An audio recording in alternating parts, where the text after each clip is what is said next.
Hello, I'm Andy or Rexy Blue, and today I want to share my ranking of all of ASA or Ark Survival Ascendant's new creatures since it's been around 1 year since the game released.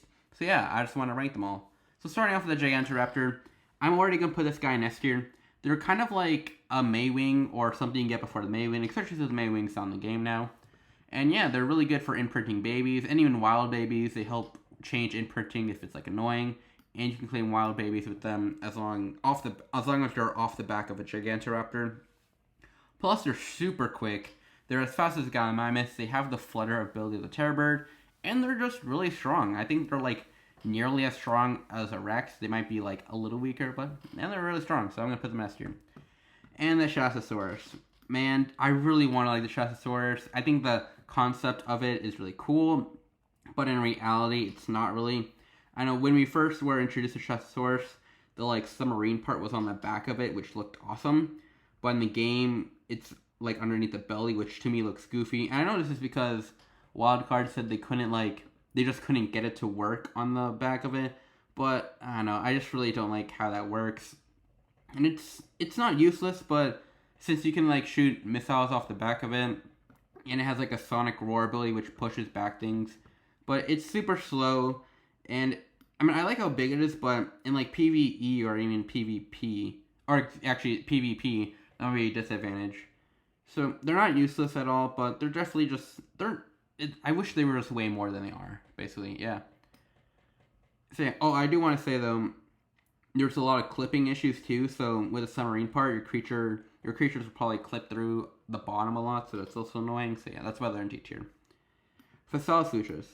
I really want to like the Fasolasuchus, and I do, but in terms of like actual gameplay, they're not the best. I think their best ability is being able to knock flyers out of sky for a couple seconds, but even then, it's not the best creature in the game. It does have stats similar to a Rex, so they are able to go in boss fights, and they're usable for boss fights, and they're fairly strong. But I don't know, I'm gonna have to put them in C tier. I like them. They've got a lot of abilities. They are really good at gathering flint, and they are decently fast, like when they're under the ground, and get a speed boost when they're going down hills. But it's just not enough, especially when you can use Wyverns on Scorched or any other map besides Aberration.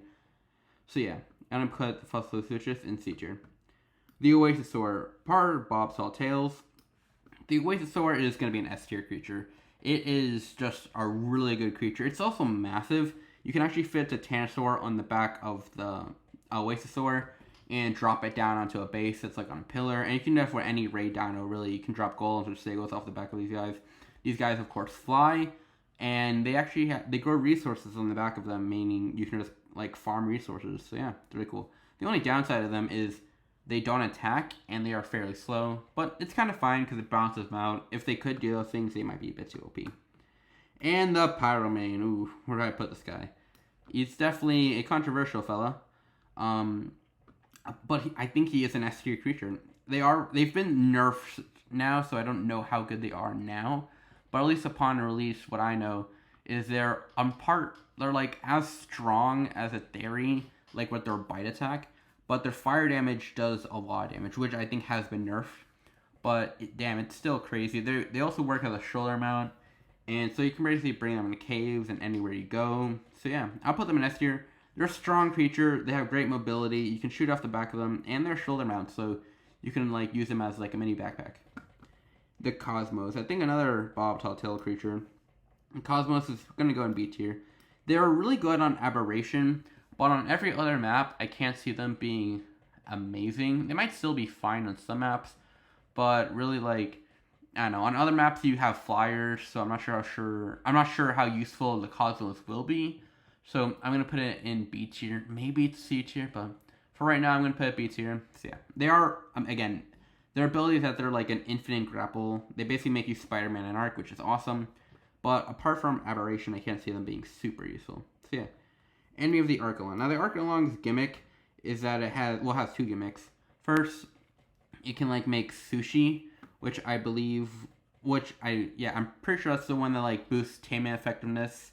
And it makes seagrass or seaweed, which basically works as like mutton for herbivores, which is awesome. And I wish I could put this guy higher. Oh, that's not you are not okay. I really should put the Archelon higher. But really the taming effect, if the taming effectiveness of the sushi thing, it only does it by like 3.6 or 3.7% from what I've seen. So it's not the most useful. Even if it was like 10%, 10% is gonna make a difference. But I'm not sure how much of a difference 3.6% will make. So I'm gonna put in B tier. They can be useful, and their seagrass ability is really useful. So yeah, I'm gonna put them there. The Yingling. Now I didn't know too much about the Yingling before I made this video, so I had to do some research about it.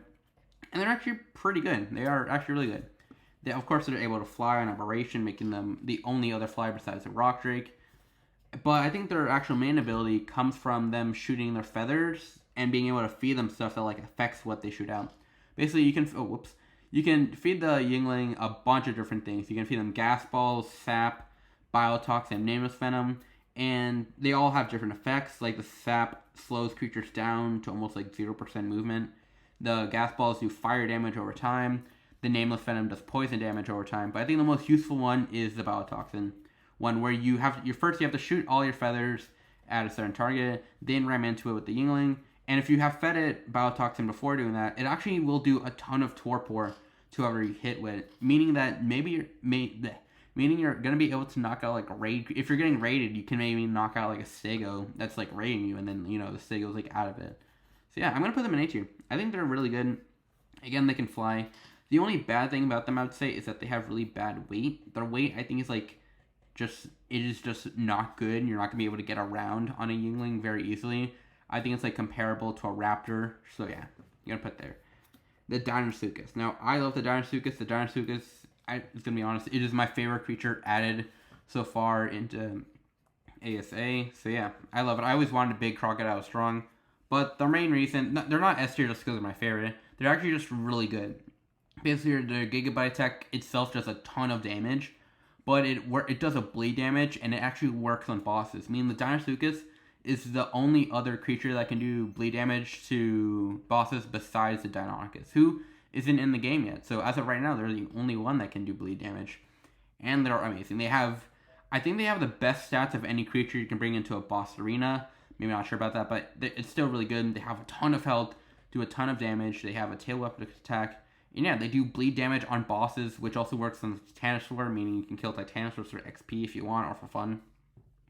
So yeah, Dinosuchus is definitely an S tier creature. The Xiphactinus. Now I haven't gotten used to Xiphactinus yet. I haven't been able to find a high level. I just haven't been in the ocean in general, really. But from what I've seen from other videos, they are really good. People have been using them to do egg stealing, like from Wyvern Trenches and the Broodmother boss with them. So I think just for that, I'm going to have to put them in A tier. They're, of course, I don't think the best for that, but in terms of ocean exploration, which is why they're A tier, they're awesome. You can use them as like a big pack of piranhas, I guess, and just clear through oceans. You can easily do both underwater caves on the island, and are easily going to be able to take down any alpha in the ocean, whether it be an alpha mosasaur. These two, so you're gonna make them cake. They're gonna be very easy to take down with this effect. So I'm gonna put them in A tier for that. And the Ceratosaurus. I love Ceratosaurus. I think it's one of the coolest additions to Ark Survival Ascended. And I'm gonna put it S tier. I think it's really good, or maybe it's A tier. I don't know. Basically, they're extremely fast, and they can run through boulders and stuff like that. They do a lot of damage. They are boss battling creatures, but their best ability, I believe, is with their secondary attack, they'll do a healing effect, which heals the Cerato itself and any other carnivore in the area. And of course, you can do this with multiple Ceratos in a boss arena. So yeah, they're essentially a Daeodon for only carnivores, but that's still really good. So yeah, I think they're S tier. I don't think they're A tier. I think they're better than A tier. And finally, but not least, we have the Dreadmare, the newest creature to Ark Survival Ascended, and they're pretty good. Essentially, their whole like niche or gimmick is they're a moving cryopod, or they can cryopod creatures, which in itself is really good. Plus, they're super fast and they can fly. So I'm going to give them A tier. The only reason why they're not S tier is because they don't do too much damage. So maybe flying around with like Wyvern might still be better, especially if you're playing with mods and have cryopods enabled. Or I think Ark is actually changing it, or Wildcard is changing it, so cryopods are going to be the way they used to be. So I'm not sure how useful the Dreadmare will be in that. But as of right now, it is a useful creature, and it is very fast. It will always be fast. So yeah, I'm going to put it A tier. Anyway, that's my list of ranking all the new creatures in ASA. Luckily, none of them are in F tier, and most of them are pretty good. I think I like all of them, really, honestly. Just in terms of gameplay, they're not all. Some are like towards the bottom, but yeah. Anyway, sure. What is your new creature to come to Ark Survival Ascended? And yeah, and maybe what's your least favorite creature too. But anyway, thanks so much for watching. Have a nice day, and bye bye.